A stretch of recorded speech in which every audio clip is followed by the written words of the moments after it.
இந்த மாதிரி அவளுக்கும் ஏதாவது நோய்கே இருக்குமோ? வீட்டுக்கு போறதுக்குள்ள எல்லாத்தையும் மறந்துருப்பாளோ?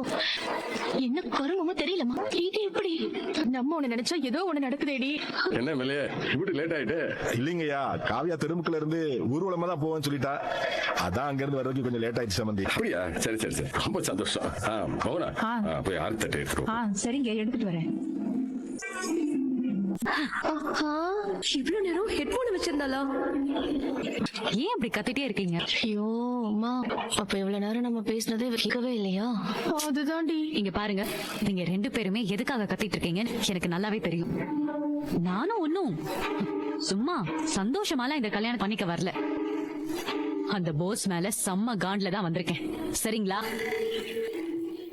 இப்ப எங்க அப்பா கிட்ட போய் நான் இந்த கல்யாணம் பண்ணிக்க மாட்டேன்னு சொல்லி நிப்பாட்டுறதா, இல்ல மனமேடையில போய் உட்கார்ந்ததுக்கு அப்புறம் கல்யாணம் பண்ணிக்க மாட்டேன்னு சொல்லி நிப்பாட்டுறதா, இல்ல அவன் அந்த தாலியை எடுத்து என் கழுத்துல வருவான்ல, அப்ப அந்த தாலியை புடுங்கிட்டு தெரிஞ்சு நான் இந்த கல்யாணம் பண்ணிக்க மாட்டேன்னு சொல்லி நிப்பாட்டுறதான்னு ஒரு சின்ன கன்ஃபியூஷன்ல இருக்கு.